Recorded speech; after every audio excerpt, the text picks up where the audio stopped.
నేను దావీదు వంశము నుండి నీతిగల రాజును ఎన్నుకొను రోజులు వచ్చుచున్నవి. మొదటి పట్టణము ఇర్మియా గ్రంథము 23వ అధ్యాయము 5వ వచనము నుండి 8వ వచనం వరకు. మొదటి పట్టణము ఇర్మియా గ్రంథము 23వ అధ్యాయము 5వ వచనము నుండి 8వ వచనం వరకు. ప్రభువు ఇట్లనుచున్నాడు, నేను దావీదు వంశము నుండి నీతిగల రాజును ఎన్నుకొను రోజులు వచ్చుచున్నవి. రాజు విజ్ఞానముతో పరిపాలించును, దేశమందంతటా నీతి న్యాయములు నెలకొల్పును. అతని పరిపాలనా కాలమున యూదా భద్రముగా జీవించును, ఇజ్రాయేలీయులు శాంతితో మనుదురు. ప్రభువు మనకు రక్షణము అని అతనికి పేరిడుదురు. ప్రభు ఇట్లనుచున్నాడు, క్రొత్త కాలము వచ్చును. ఆ రోజులలో ప్రజలు ఇజ్రాయేలీలను ఐగుప్తు నుండి తోడ్కొని వచ్చిన సజీవుడైన ప్రభువు పేరు మీదుగా మేము ప్రయాణము చేయుచున్నామని చెప్పరు. ప్రజలు ఇజ్రాయేలును ఉత్తర దేశము నుండి, వారు చెల్లాచెదురైన అన్య దేశముల నుండి తోడ్కొని వచ్చిన సజీవుడైన ప్రభు పేరు మీదుగా మేము ప్రయాణము చేయుచున్నామని పలుకుదురు. వారు తమ నేల మీదనే జీవింతురు. ఇది ప్రభువు వాక్కు. సర్వేశ్వరునికి వందనములు. ఆగస్ట్ 15వ తేదీని తారీఖును మనము మర్చిపోగలమా? ఆ రోజున ఏమి జరిగింది, మనం ఏమి పొందుకున్నాము, ఎలా పొందుకున్నాము అనే సంగతి మనం ఎవ్వరం కూడా మర్చిపోం. జనవరి 26 అంటే ఏమిటో తెలియకపోవచ్చేమో, కానీ దాని ప్రాముఖ్యత ఏమిటో తెలియకపోవచ్చు, కానీ ఆగస్టు 15 అనగా ఈ గడ్డ మీద పుట్టిన ప్రతి ఒక్కరికి కూడా గుర్తుంటుంది, మర్చిపోం. అలానే ఐగుప్తు దేశంలో ఉన్నటువంటి ఇజ్రాయేల్ ప్రజలను నడిపించిన సందర్భాలు వాళ్ళు ఎప్పుడు కూడా మర్చిపోరు. పాస్కా అనేది చాలా ముఖ్యం. దాటటం, మోషేని పిలవటం, 400 సంవత్సరాల బానిసత్వ సంఖ్యల నుండి వాళ్ళకు విడుదల దయచేయటం, 10 అరిష్టాలు కలుగ చేయటము, నదిని దాటించటము, మన్నాను కురిపించటము, మారా దగ్గర నీరును దయచేయటము, ఇవన్నీ కూడా వారి జీవితాలలో మరువలేని మర్చిపోని ఘట్టాలు. మర్చిపోకూడదు కూడా. ప్రభువే ఆజ్ఞాపిస్తారు, మీ బిడ్డలు ఎవరైనా అడిగితే అసలు ఎందుకు ఈ పాస్కా అంటే వివరించండి, ఎందుకు ఈ పొంగని రొట్టెల పండుగ అంటే వివరించండి. మీరు, మీ తరాలు, మీ బిడ్డలు ఎవ్వరు కూడా మర్చిపోకూడదు. నిర్గమాకాండము 11వ అధ్యాయము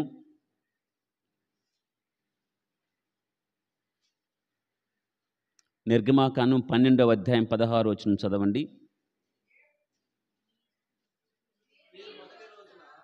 మీరు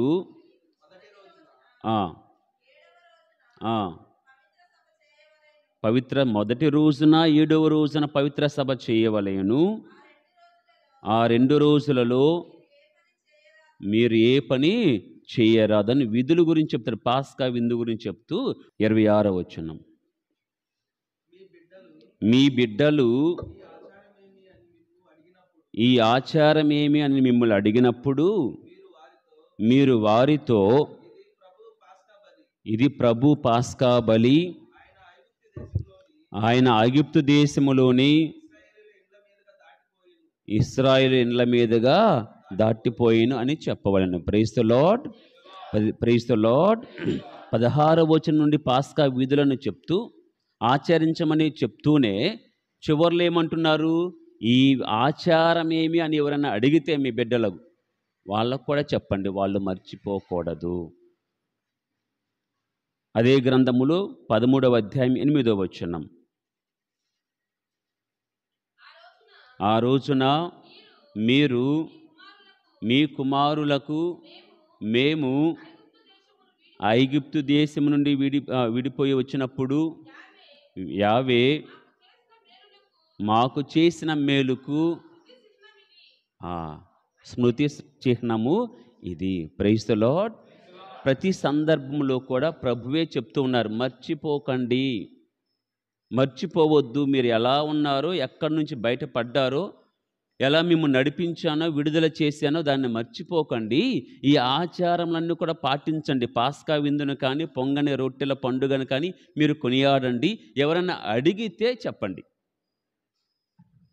అంటే మీరు మర్చిపోకూడదు, మీ తర్వాత రానున్న బిడ్డలు తరాలు కూడా మర్చిపోకూడదు. నేనే దేవునని చెప్పుకోవటానికి కూడా ఈ యొక్క ఐగుప్తులను దాటించటమే ముఖ్యమైనది. నిర్గమాకాండము 20వ అధ్యాయము 2వ వచనములో మేము మిమ్ము దాటించాను అంటాను మొదట్లోనే. అందుకే 10 ఆజ్ఞలు ఇస్తున్నాను, నేనే మీ దేవుని అంటారు. ఒకసారి చదవండి. మిమ్ము దాస్య నిలయమైన ఐగుప్తు దేశము నుండి తోడ్కొని వచ్చిన యావేను నేనే మీ దేవుడను, నేను తప్ప మరొక దేవుడు లేడు. ప్రభు ఆజ్ఞలు ఇవ్వటానికి, నేనే మీ దేవునని చెప్పుకోవటానికి కొటేషన్గా, పుట్నోటుగా ఉపయోగిస్తున్నది ఈ యొక్క ఐగుప్తు దాస్యం నుండి విడుదల దయచేసే సందర్భాన్నే. పాస్కాను జరుపుకోండి, వివరించండి అని మరలా అదే చెప్తున్నారు. అనగా ఆనాటి దేవుని ప్రజలు ఎప్పుడు కూడా మర్చిపోకూడదు అని ప్రభు ఆశిస్తూ ఉన్నాడు. ఎలా నడిపించానో, విడుదల దయచేశానో మీరు మర్చిపోకండి అని చెప్తున్నారు. మనం ఎలాగైతే ఆగస్టు 15 మర్చిపోమో, అలాగే వారు ఐగుప్తు నుండి బయటపడిన దినాలను మర్చిపోకూడదు. ప్రేమైన సహోదరి సహోదరులారా, కానీ అదే దేవుడు అంటున్నాడు, క్రొత్త కాలం వస్తుంది, ఇక మీదట నన్ను ఆ విధంగా చెప్పుకోరు. ఆ క్రొత్త కాలం వస్తుంది, దాన్ని మర్చిపోయే కాలం, దానికంటే ఘనమైన కాలం వస్తుంది, దాన్ని కోట్ చేస్తారు. పాతదాన్ని కాదు, పాతది అయిపోయినది. రానున్న తరములో ఇప్పుడు బాబిలోనే బానిసత్వం నుండి, పర్షియా రాజుల నుంచి విడుదల దయచేస్తానని చూసారా, దాన్ని చెప్పుకుంటారు, దాని మీదనే ప్రమాణం చేస్తారు. మరువద్దన దేవుడు అంటున్నాడు, మీరు మర్చిపోతారు రానున్న వాటిని చూసి.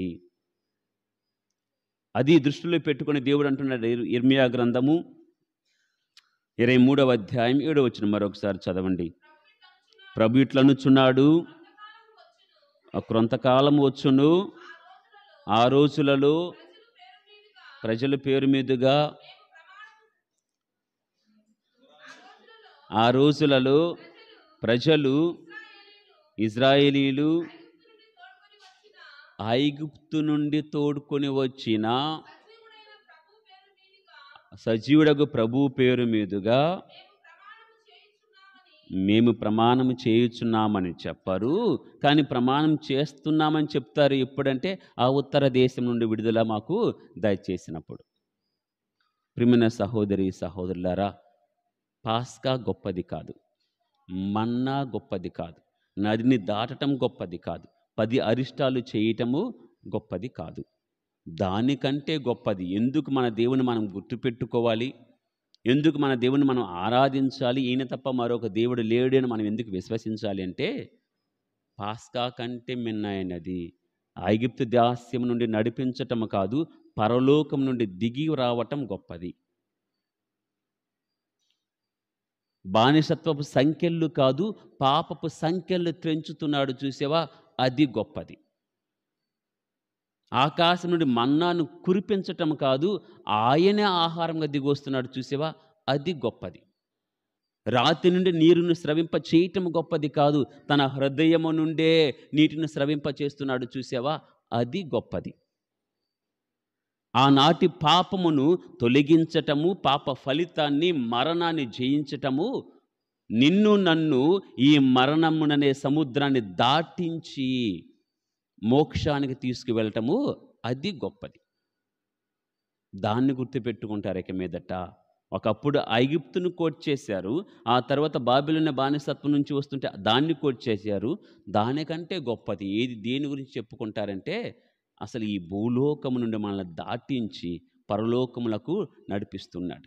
మరణమనే మహాసముద్రాన్ని, ఎర్ర సముద్రాన్ని దాటించి తీసుకుని వెళ్తున్నాడు. ఆయన దిగి రావటం గొప్పది, మనల్ని తీసుకుని వెళ్ళటము గొప్పది. Praise the lord, praise the lord, praise the Lord. ప్రియమైన సహోదరి సహోదరులారా, దేవుడు మనలను మిక్కిలిగా ప్రేమించి తన కుమారుని పంపించారు, అది గొప్పది. మనము కూడా గొప్పవారుగా ఎలా ఉండాలంటే ప్రేమించాలి, అంతకంటే ఏమీ లేదు. మన సోదరులను, మన తోటి వారిని ప్రేమించాలి. ఇప్పుడే పాట పాడారు, ఎట్టి చిన్ని కార్యమైనా నీవు నా సోదరులకు చేస్తే నాకు చేసినట్లు. అదే ప్రభు ఆశిస్తున్నాడు. నేను ప్రేమించి మీ దగ్గరికి వచ్చాను, మీరు ప్రేమిస్తూ నా దగ్గరికి రండి. ఎంతకంటే గొప్ప ఆజ్ఞ లేదు. కాబట్టి ప్రియమైన సహోదరి సహోదరులారా, ఈ గొప్ప కార్యం ఐగుప్తు దాస్యము కంటే, బాబులోని బానిసత్వము కంటే, ఈ పాప బానిసత్వం నుండి, సంఖ్యల నుండి విడుదల చేసిన ఆ దేవునకు హృదయపూర్వక వందనాలు తెలియచేస్తూ, మనం ఆ దేవుని చెంత ఉండే విధముగా, దేవుడు మనల్ని ప్రేమించిన విధముగా మనము కూడా ప్రేమించే విధముగా దయచేయమని, కృప చూపమని దేవుని వేడుకుందాం. దేవుడు మనకు సహాయం చేయనుగాక. ఆమేన్.